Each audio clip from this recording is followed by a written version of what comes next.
Bueno, pues salieron unos artículos muy interesantes, tanto en The Economist sobre el fin de la globalización y luego en Der Spiegel, que quiere decir en alemán el espejo, pues ya hablan del inicio de la desglobalización. Un servidor viene anunciándolo desde el año 2000 para acabar pronto, en mi clásico libro que se llama El lado oscuro de la globalización, cuyo subtítulo fue muy sugerente, y estamos hablando 20 años después. Se llama Postglobalización y Balcanización. Ahí yo emitía la hipótesis de que cuando inicia las balcanizaciones, eso es reflejo de que ya se está acabando el modelo de la globalización. Rápido les hago un recuento y lo tengo que reconocer públicamente. Yo aprendí mucho de la globalización, y eso siempre se lo digo a mis alumnos de maestría. Dime a quién lees y te diré quién eres. Si lees basura, vas a procesar inmundicias. Entonces, yo he tenido la suerte de siempre tener el olfato, de buscar a los grandes maestros en su área, en su especialidad. Que hay que hacer bien el análisis. Yo tengo mi método, ya se los he dicho, me ha dado muchos dividendos, que es el análisis multidimensional, dialéctico, y también ver los cronogramas. Es decir, no es lo mismo la sincronía que la diacronía, es decir, todo es dinámico, no es estático. Bueno, dicho esto, el, la globalización ya estaba muerta. Y si ustedes me dicen una fecha, se las digo rápidamente. El 11 de septiembre del 2001. Y alguien me va a decir, ¿por qué? Bueno, vayámonos a las definiciones, entrecomilladas, académicas de la globalización. Vean, se los digo con humildad y rigor. A mí la Unión Europea, la Universidad de Treveris, con patrocinio de la UNESCO, me invitó precisamente por mis disques escritos sobre la globalización, a dar un curso.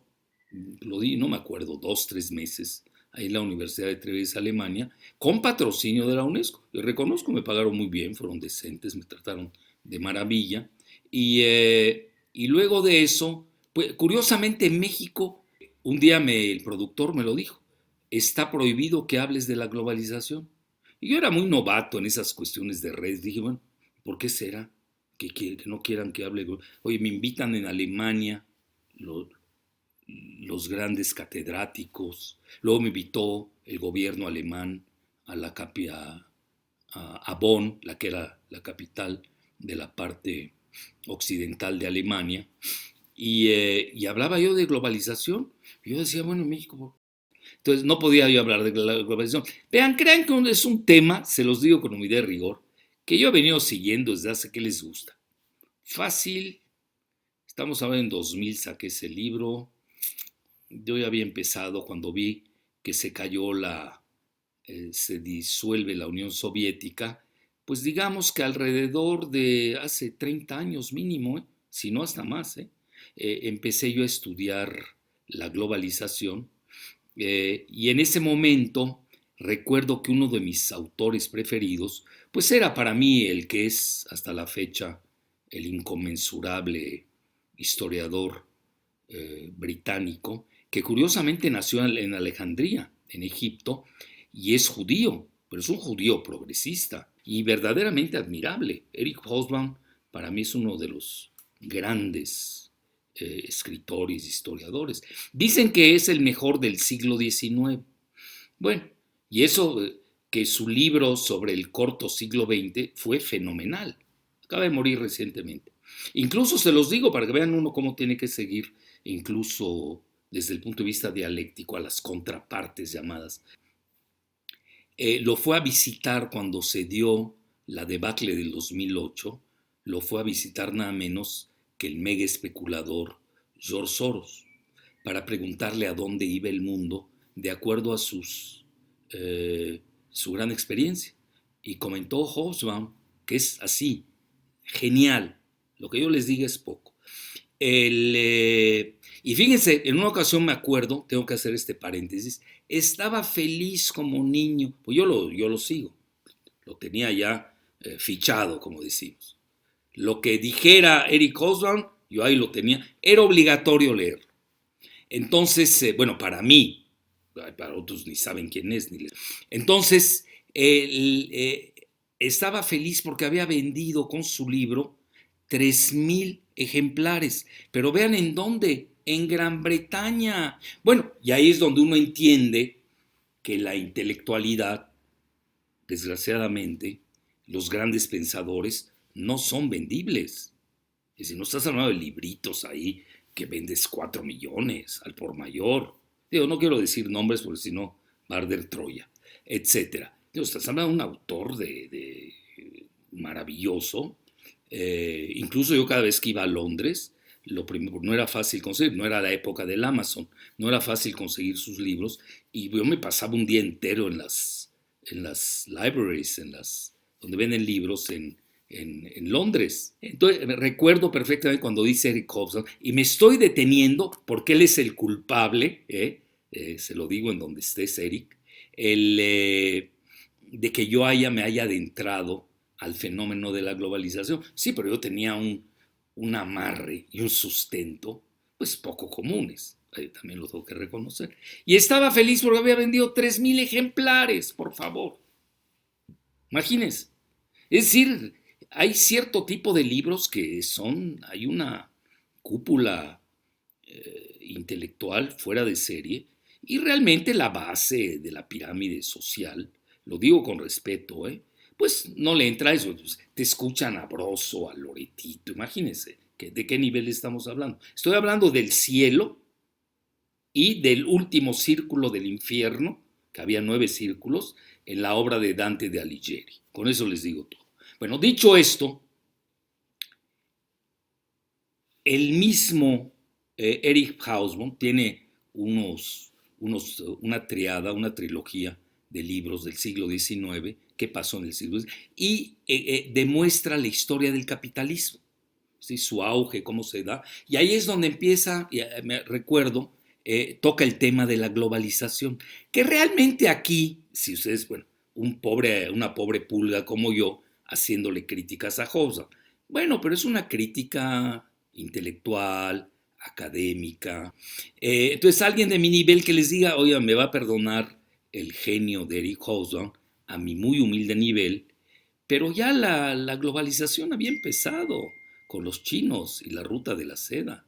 Me ha tocado recorrer gran parte en Xinjiang, donde están las estatuas de terracota, una maravilla de los guerreros ahí que están, etcétera. Y precisamente Xinjiang hasta tiene un área musulmana, una colonia musulmana en su seno, una ciudad preciosa. Y ahí ustedes saben, se conectaba con el Medio Oriente, en específico con Bujara, Samarcanda, Irán, etcétera. Entonces ahí empieza, si uno quiere ser un poco más didáctico y más en retrospectiva, realmente la crítica mía tampoco es válida, lo tengo que reconocer, porque Hobsbawm limitó la esfera y el alcance de su libro. Era el siglo XIX y cómo se forjó el capitalismo. Ni siquiera habló de la globalización como título. Es decir, ya como dentro de su trilogía toca el tema de la globalización y es ahí donde yo aprendí qué era la globalización. Entonces, me dio unos instrumentos y una plataforma, lo tengo que reconocer, maravillosas. Bueno, entramos ya cuando llega el famoso George Soros, para que vean, yo abro ventanas, pero también las cierro, lo llega a visitar, porque todos los grandes especuladores, pues estaban nerviosos. Bueno, ¿y qué va a pasar de este modelo de la globalización financierista? Fíjense, dije financierista y no económica, que también hay que hacer esa diferenciación. Entonces le comenta Hobsbawm a este mega especulador que el mundo estaba en una bifurcación, que iba a haber mayor Estado, escuchen bien, Estado, y además era probable que regresara el marxismo. Bueno, Hobsbawm era marxista, sí, pero un marxista luminoso, ¿no? Los chafas ahí, cualquiera ya ahí eh, sale y dice que soy marxista. Usted conocía el marxismo, sabía de qué se trataba, etcétera, que es muy respetable. Yo siempre lo he dicho, yo soy humanista, así de fácil. Entonces, para mí, a mí lo que me gusta es el humanismo. ¿Cuál es el mejor modelo que lleve a la humanidad al bien común? Ese es el modelo, obviamente muy idílico, muy idealista, no existe, no se ha dado en ninguna etapa de la humanidad. Sí, pero esa es la labor de los seres humanos. Tenemos que pensar en nuestro horizonte, en nuestra estrella polar. Entonces, bueno, dicho esto, el famoso Hobsbawm le comenta eso a Soros, que seguramente salió asustado y no le hizo caso. Tan no le hizo caso que siguió en su orgía especulativa hasta ahora el 2020, pues que ya ese modelo, van a seguir, está bien, sigan especulando. Vean hoy la bolsa de valores de Nueva York cómo anda, en las nubes, totalmente desacoplada de la economía. Sí, pero eso no tiene sustento. Al final hay que pagar las deudas, ¿eh? Toda esa emisión de billetes y lo que hacen, las tienen que pagar. Obviamente las estaba pagando los mercados emergentes. Ya para concluir la ventana de Hobson, porque sí quería dejar muy claro cómo iba el pensamiento en ese momento. Entonces recuerdo perfecto cómo Marshall McLuhan lanza la idea de la aldea global y pegó. Sí, pero el concepto de Marshall McLuhan, que era un gran comunicólogo, era de las comunicaciones. Es decir, Marshall McLuhan se adelanta, creo con el libro aquel famoso La Galaxia Gutenberg, que a mis 20 años era uno de mis libros favoritos, se adelanta mucho a ese mundo de la globalización cibernética, fabuloso. Y Marshall obviamente era un gran pensador, pero muy limitado a la esfera de las comunicaciones. Y de ahí gustó, lo toman, y luego viene una conjunción con la sociedad tecnetrónica. Technetronics es un libro que tiene Zbigniew Brzezinski, en el que él, bajo el modelo geoestratégico, entonces Brzezinski era geoestratega, tiene otra visión, cómo va a dominar Estados Unidos el mundo, y ahí se basó en la Comisión Trilateral y sobre todo en la idea del trilateralismo que estaba muy de moda, de Japón, Alemania Occidental básicamente, y Estados Unidos para contrarrestar al comunismo de la Unión Soviética. Pero no ese era el modelo y ahí se jacta Brzezinski. Yo diría que él es el verdadero autor conceptual de cómo usar la globalización para dominar al mundo. Se jacta de que Estados Unidos tenía una gran tecnología, lo cual es cierto, hasta la fecha. Sería uno un ciego totalmente si uno no se percata de ello.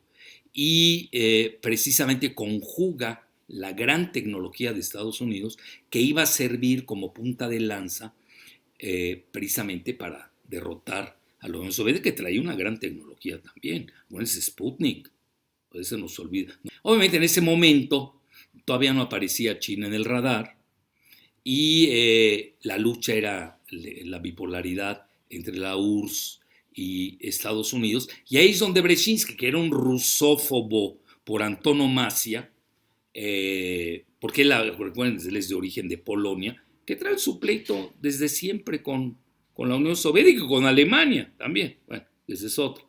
Y Polonia, que es un maravilloso país, tiene que repensar bien su geopolítica. No se ha sabido manejar. ¿Cómo te peleas con dos gigantes del tamaño en su momento, lo voy a decir como capitales, ¿no? De Moscú y Berlín? Pues te van a hacer papilla, porque no tiene esa capacidad. Y siempre se ha metido Estados Unidos y Gran Bretaña a jugar la carta de Polonia, precisamente para meter cuñas entre Alemania y Rusia, que esa es la idea de la OTAN. Mucha gente no sabe qué hay detrás de la OTAN. La OTAN es un diseño geopolítico precisamente para impedir la asociación, la unificación, la alianza, el vínculo, como le quieran llamar, entre Moscú y Berlín. Y esta idea la lanza nada menos que Halford Mackinder. Mackinder, que es el gran padre de la geopolítica occidental. Él me dice, ¿y por qué occidental? Porque los rusos traen también sus geopolitólogos. Los chinos también. Y obviamente no pueden pensar en términos occidentales tipo anglosajón, como lo fue Mackinder, y cuyos herederos, yo creo que su principal heredero es nada menos que Zbigniew Brzezinski. Siguió al pie de la letra los preceptos de Mackinder de inicio del siglo XX, y no ha variado mucho Estados Unidos. Por eso es muy fácil ver a veces todas las jugadas que se derivan desde Washington. Es decir, lo que intentan es que jamás se dé la unificación euroasiática.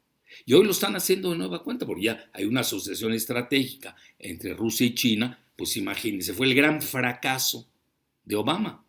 Es cuando los historiadores, si es que quedan humanos, luego lo van a escribir. El gran fracaso de Obama es ese. Y Trump está tratando de romper esa alianza creando un G2 con Rusia. Esa es la realidad y es la razón por la cual está chocando con China. Dicho esto ya porque la globalización es muy rápida, es muy fácil. La globalización entra en vigencia en realidad, aunque ya había empezado en la parte occidental del mundo, sobre todo de Europa y Estados Unidos, es decir, todos los miembros del Atlántico Norte, de la OTAN. Pues la URSS tenía su modelo. En 1991, ya 2 años antes, se había caído el muro de Berlín, ya la URSS había salido de Afganistán, que fue un gravísimo error. Incluso lo dice Brzezinski en una entrevista al Nouvel Observateur, que nunca se me olvidará, que decía que él había creado la trampa en Afganistán con la Carta Islámica. Entonces, dicho esto, cuando cae el modelo, se disuelve la URSS, ahí suceden eventos fantásticos, nos guste o no, de gran ruptura, de una nueva era. Primero que nada, no solamente se disuelve la URSS, ustedes recordarán, se da la guerra en Yugoslavia, que luego también es balcanizada, y luego tenemos que al quedar sola la ideología muy entrecomillada de la globalización, pues el modelo que más le asentaba a los intereses de Estados Unidos y con Gran Bretaña, pues le imponen, que era realmente, yo diría, es la condensación de lo que se puede decir que era el thatcherismo y el Reaganomics, es decir, la política que seguía Reagan, pero realmente que la inician en Gran Bretaña. Y vean hoy, para que vean a nivel geopolítico y geoeconómico cómo ha variado, hoy tenemos todo lo contrario. Tenemos Gran Bretaña se sale de la Unión Europea con el Brexit y Estados Unidos está con el MAGA, Make America First Great Again, de Trump, que es un nacionalismo económico, sin duda. Entonces, hoy esa es yo diría, la imagen en espejo de dos modelos, de dos situaciones, porque hoy naturalmente Estados Unidos no le fue bien con el modelo de la globalización. A nivel geoeconómico le ganó la partida a China, a nivel de la manufactura famosa, y a nivel del software, pues India, y tan India avanzado que hoy cuando uno mide el Power Purchase Parity o el poder adquisitivo, India está hoy por delante de Japón. Eso poca gente lo sigue. Entonces, ya la globalización la imponen Estados Unidos, e incluso hay una curva fascinante en la que a partir de 1991 empieza el crecimiento exponencial de los hedge funds, fondos de cobertura de riesgo, y curiosamente, fíjense que eso poca gente también lo maneja, de las ONGs, porque iban a hacer la instrumentación del modelo estadounidense. Bueno, aquí yo era muy pro ONG y luego me di cuenta que me estaban tomando el pelo. Hay de todo. Las ONGs hay buenas, malas y las pésimas. Hay de todo. Bueno, y las que se venden. De inmediato sabe uno el financiamiento. Y gran parte de las ONGs en el mundo hoy, por desgracia, sobre todo en México, están financiadas por George Soros. Es muy fácil saberlo. Hoy es muy fácil entrar a ese tipo de información. No crean que nos engañen. Entonces, ya para concluir con la globalización, ahí Estados Unidos mete su tema se lo impone al mundo. Parte de ello, bueno, ya estaba en México, estaba la experimentación con el famoso consenso de Washington, que da risa. ¿Cómo va a haber consenso, por favor, de Washington con los países de Latinoamérica? Pues, ¿cuál consenso? Ahí te obligan, firmas o firmas, si no te hacemos papilla. Entonces ahí los 10 famosos puntos, no me quiero meter a ello, pero forma parte, porque empieza su regionalismo, la experimentación. Bueno, pues dicho esto, ahí tienen ustedes la evolución de la globalización, que la tiene en diferentes lugares e inicia, por ejemplo, en México con el TLCAN, etcétera. Y esta globalización pues era muy sencilla de definir, por eso no crean que me he detenido en definición. Tenía dos características, para acabar pronto. Una, disminución de costos. Sí, de fácil. Tú disminuyes los costos. ¿Cómo se van a disminuir los costos? Uno, por la vía del outsourcing, que es la deslocalización, así le llaman en España. En México le llamamos maquila. Y la otra, pues sí, te vas a la mano más barata para crear lo mismo. Tienen el outsourcing. Y la otra es el downsizing, que es podar al máximo los recursos humanos. ¿Y por qué? Porque precisamente eso es un axioma, casi el 80% de las empresas se les va sus pagos en los salarios. Entonces hoy, con mayor automatización, ya no se diga con mayor robotización, pues, ¿quiénes eran los feos de la película? Pues los trabajadores. Vean, yo nunca pude aceptar esto de los agentes de bolsa, en serio, que le han hecho un daño a la humanidad tremendo. Y luego traen sus curvas y ya hacen algoritmos y las meten en computadora. Pero es puro bullshit, por favor. ¿Cómo puede? Es antihumano. ¿Cómo puede ser que despidan en una empresa que cotiza en bolsa, despidan a 5,000 trabajadores, escuchen bien cuántos, 5,000, y la acción sube en la bolsa? A ver, está bien, lo entiendo a nivel mercantilista, caníbal, y lo entiendo a nivel financierista. Explíquenlo a nivel humano. Eso debe estar prohibido. No puede ser. Yo me pondré a llorar. ¿Y qué hacemos con estos 5,000? Si es que tienen jubilación. Y otros que ni lo tienen, porque ya luego buscaron una técnica de firmar contratos donde ellos de entrada, antes de entrar a trabajar, pues conseguían, para conseguir su puesto, ya les hacían perder todas sus canonjías que supuestamente eran libertades laborales. Es trágico. Entonces, dicho esto, entramos ya a esta fase de cómo la globalización pues entra en crisis cuando empiezan a subir sus costos. ¿Y cuándo subieron sus costos? Pues el 11 de septiembre de 2001, cuando vienen los atentados muy entrecomillados de las Torres Gemelas de Nueva York, que causa risa porque en la tarde se cayó otra torre, en la tarde. Se les había olvidado, creo, ahí las explosiones controladas, ya se les llaman así, ya se sabe todo ese cuento, no me quiero meter a ese. Y a partir de ahí, al subir los costos, pues obviamente ya empieza el modelo de la globalización a hacer crisis, pero ya venía dañada. Vean, los que seguimos esto, hay muchas maneras de verlo, a nivel financiero, económico, geopolítico, es todo un abanico y un abordaje de convergencias ideológicas.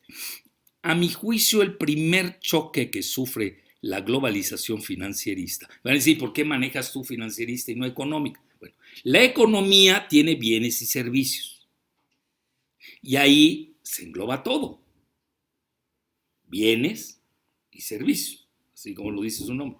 La financierista realmente es, yo diría, para usar así términos más fáciles, estas finanzas pues están superando las cantidades de la producción real del Producto Interno Bruto. Es, no sé, 20 veces mayor, ya hasta perdí la cuenta, que el Producto Interno Bruto global. Y el mismo Warren Buffett había hablado de que esas son armas financieras de destrucción masiva. ¿Quién va a pagar eso? No hay manera. Fíjense lo que son las cosas. Y ahora Estados Unidos, que está lanzando dólares por helicópteros, el modelo Bernanke, así le llaman, para salvar su economía, con Powell en la Federal Reserve y con la bendición del presidente Trump, pues con la mano en la cintura imprimen dólares. Y hay que reconocerlo, la anglósfera, que es un jueguito que inventó Gran Bretaña, incluso hay un libro inolvidable de Mervyn King, que fue el gobernador del Bank of England, que es el equivalente a la Reserva Federal de Estados Unidos. Tiene un libro, él lo tiene, no hay ningún secreto. Pero dicho esto, ya concluyo rápido, para que tengan ustedes los antecedentes de la globalización financiera. Y la económica, la maneja China. Entonces aquí tengan cuidado. Cuando China habla de globalización económica que le ha redituado dividendos, tan es así que hoy es la segunda geoeconomía, superpotencia geoeconómica a nivel global. Y si nos vamos al poder de paridad de compra, ya es la primera, ya superó a Estados Unidos. Y ese es dinero de veras, no estás jugando ahí con papelitos y derivados financieros, somos derivados, ¿no? Que eran los que yo les estaba comentando, que yo creo es lo que definiría a la globalización financiera, que ya venía tocada desde el 2000, recuerdo, 1997-98, con la quiebra de esta gran correduría, Long Term Capital Management, que tiene más importancia quizás de lo que pasó en el año 2000, donde ahí viene el problema del cambio binario por el año 2000. Y luego, pues Estados Unidos, yo siempre lo he comentado desde el punto de vista geopolítico, si Osama Bin Laden no hubiera existido, habría que haberlo inventado.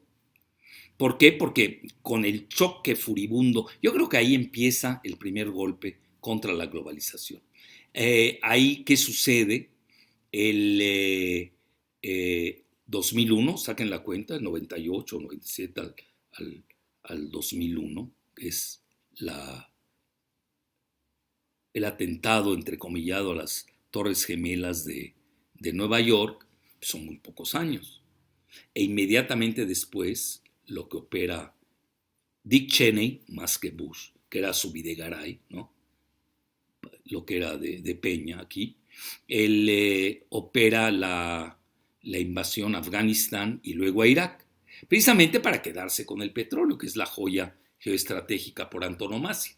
Y luego, como fracasó el operativo en Irak en 2001, donde hay grandes papeles en derivados financieros, que esa es precisamente la globalización financierista, pues no les funcionó.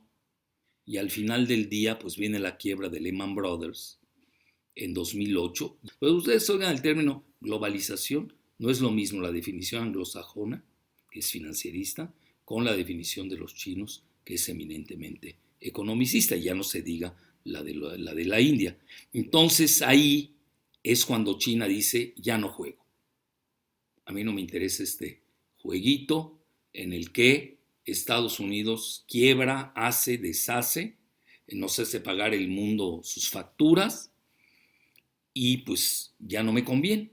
Y es ahí cuando empiezan a acercarse China y Rusia, porque realmente Rusia nunca jugó a la cuestión de la globalización financiera. Y es ahí donde abordo la parte del The Economist, que dice que los 3 golpes que le asestan a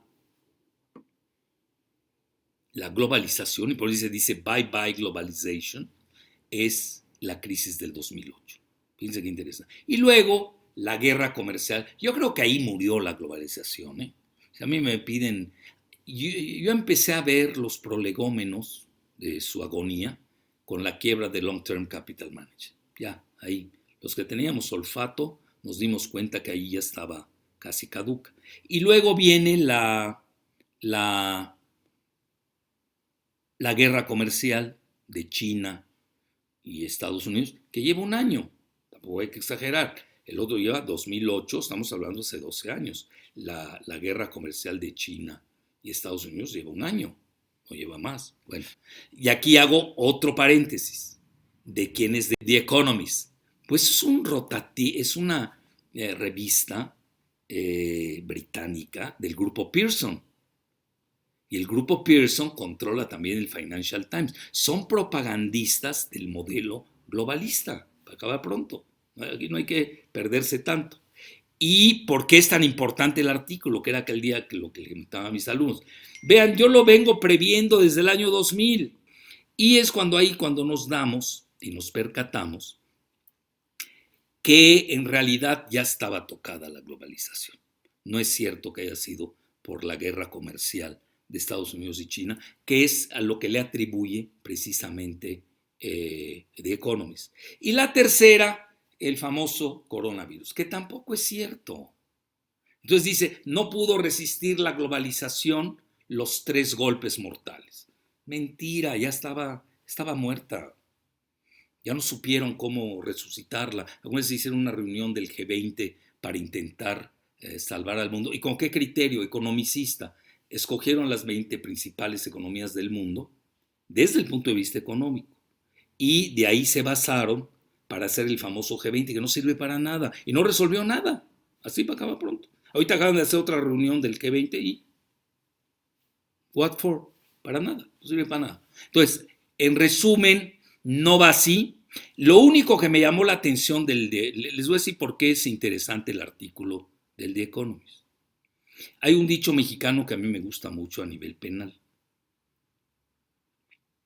A confesión de partes, relevo de pruebas. Si el principal órgano propagandístico de la globalización, que es The Economist, acepta que ya murió, ¿creen ustedes que yo me voy a poner a discutir con alguien del ITAM? Bueno, entonces dicho esto, yo me quedaría ahí y hay algo, con esto concluyo, lo de la desglobalización, que tampoco es otra cosa, del otro mundo, es la visión alemana. Vean, se los digo con humildad y rigor, yo hice un libro hacia la desglobalización en 2006.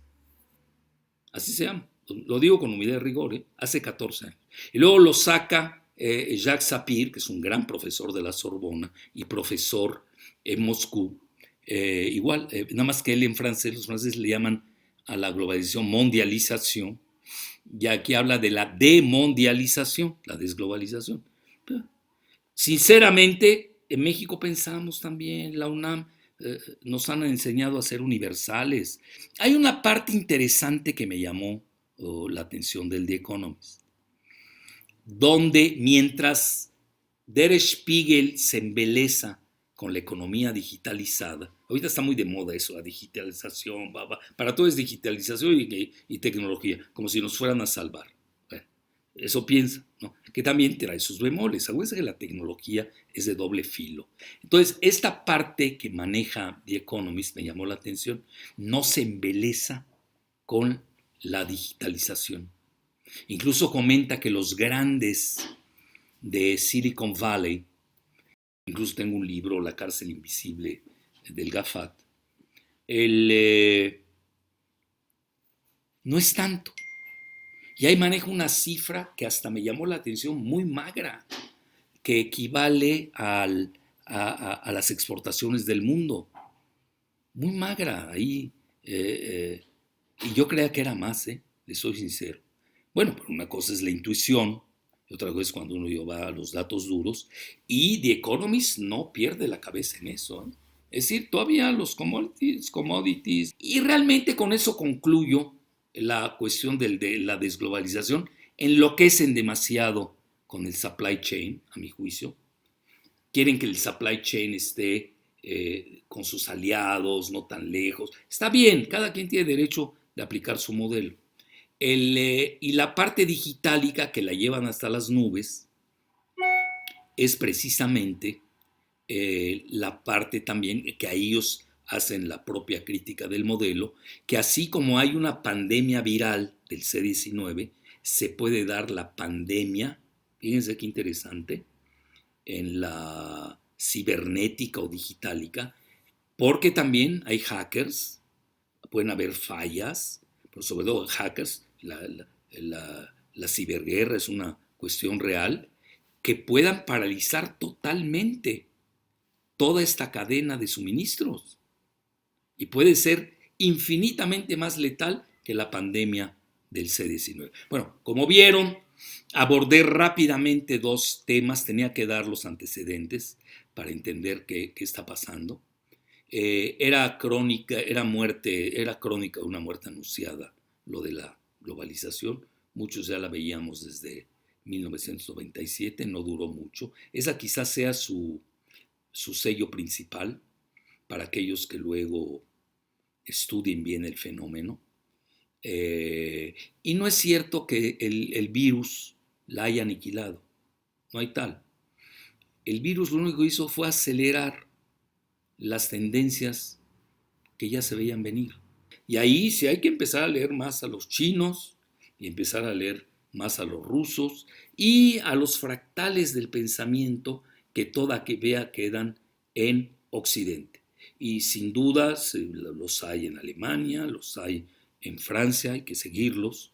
Ya hablaremos de ello conforme vayamos avanzando en nuestros videos semanales. Entonces ahora estamos en una nueva era y les prometo, si no es para la próxima ocasión, para otra, el abordaje de la autarquía de China y su